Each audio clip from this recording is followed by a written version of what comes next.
Shalom.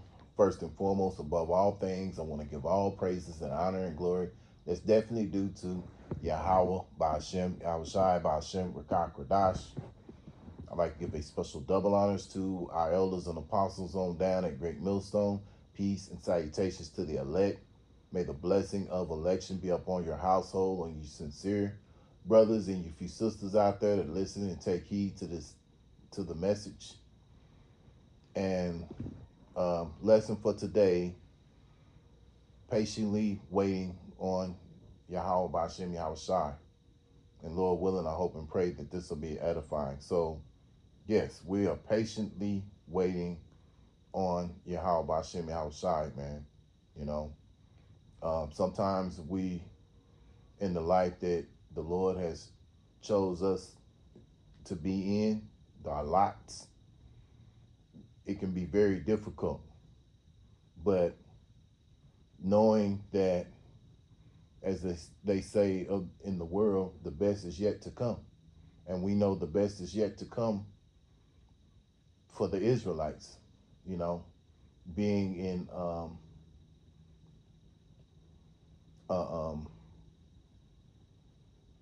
being in not being no longer being in these fleshly bodies that are prone to sin, perfect bodies, having spiritual power, not going off, you know, living life eternal. You know, we have a lot to look for, but the Lord right now, he's teaching us to have patience, to wait. And so, you know, we have to wait, you know, and in this walk, you see how Yahweh Bashem Yahushua is teaching us with patience, even in certain things you have going on in your lot in life. You know, certain things that very much upset you, whether it's your woman, whether it's the job you're on, or maybe brothers might be looking for a job, you know, working paycheck to paycheck, financial situations, you know, all these things are, you have to, you know, have the ability to be patient. So if you can't be patient in the things that, you know, in these small things, because really, just think about it, these things are small affairs.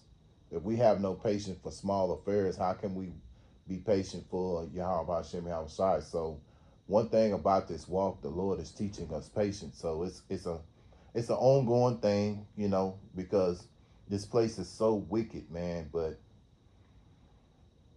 you know, patience is the key in this walk, man.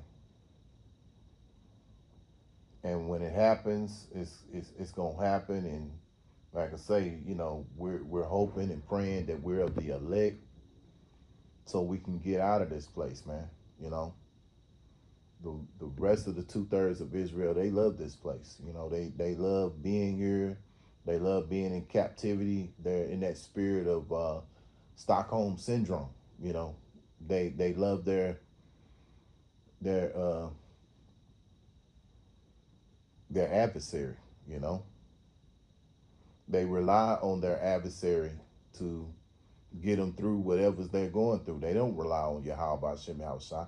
Yahweh is the name of the Heavenly Father, which means he is or he exists. And then you have the Son's name, which is Yahweh Shai, which people ignorantly call Jesus, but his name is Yahweh Shai. So,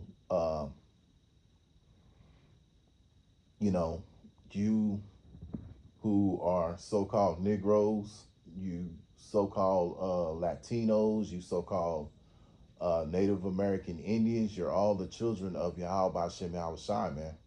You know, and the Lord Yahweh Hashem Yahushai and his son are going to set up a kingdom that's going to be profitable to the nation of Israel, starting with the elect. So we'll go into it with some scriptures. This is Psalms chapter 130, verse 5.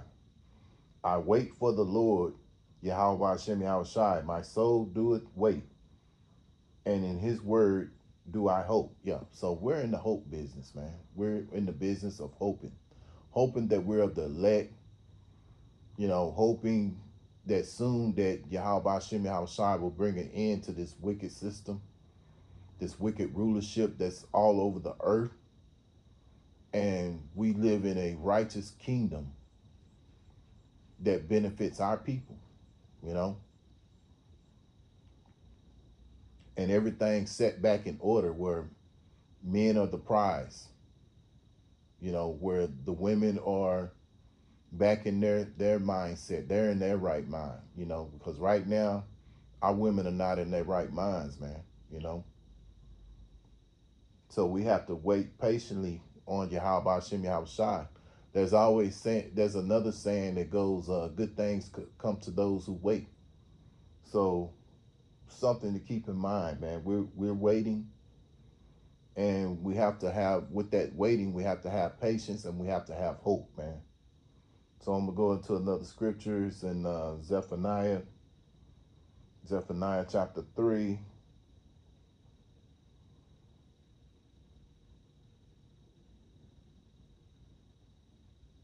And let me see here.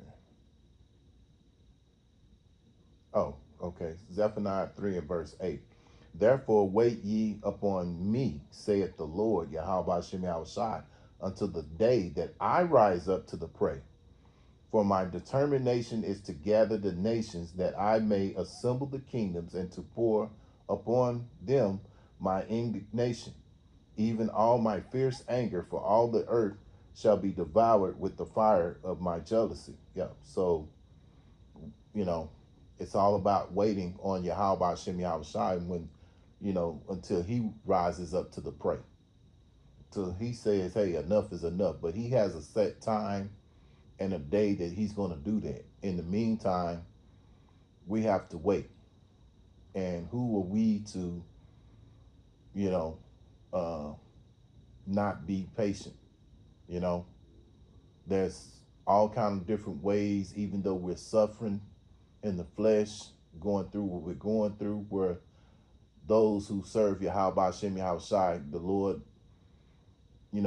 works ways into, he does things to keep us going, whatever it might be, whatever it is that you need, the Lord does certain things to keep you, keep you in this thing, man, keep you going, because if it was all gloom, and with nothing, no,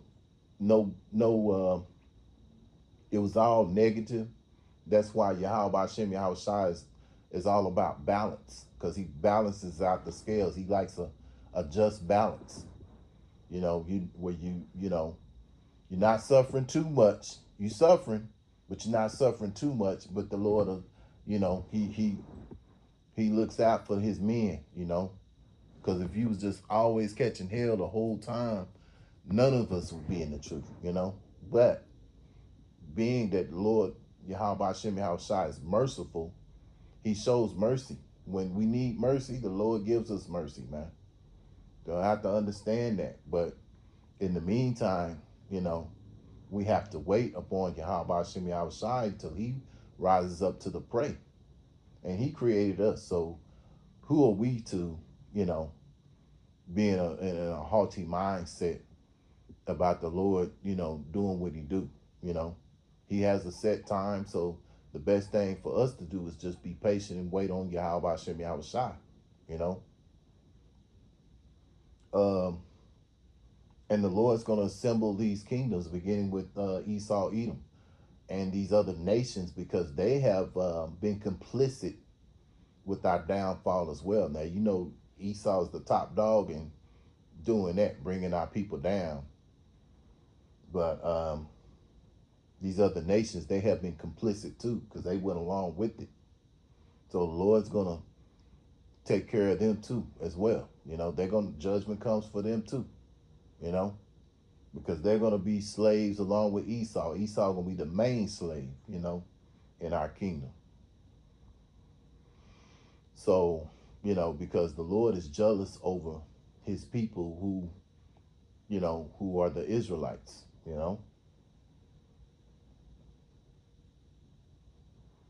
Um, you go to another one. I believe it's First Thessalonians chapter 1. Oh, Salakia. I mean, Second Thessalonians chapter 1 and verse 6. Seeing it is a righteous thing with YAHAWASHI YAHAWASHI to recompense tribulation to them that trouble you.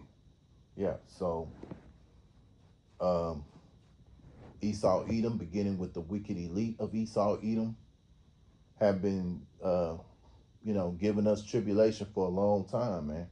They have been troubling our people for a long time in all different ways. There's certain things that come out on the internet, but then there's a lot of things that this man has been doing behind the scenes that we don't know nothing about.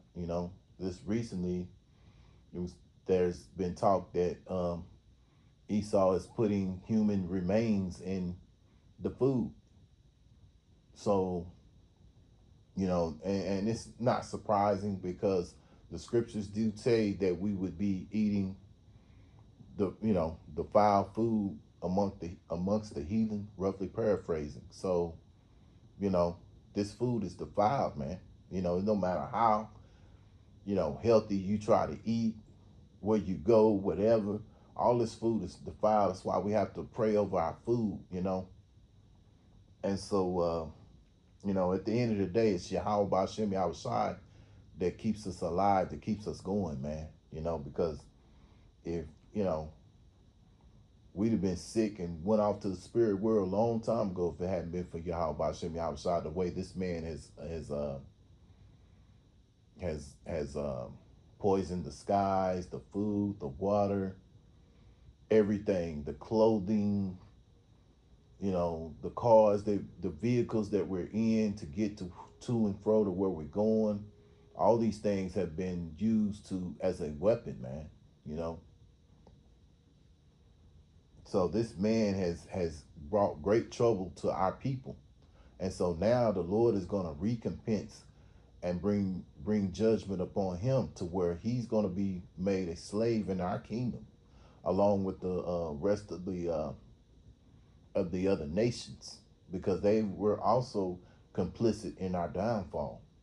But it's going to be even more harsher upon Esau, because Esau's been the one that's, he's the ringleader and he's the ruler over the earth, you know,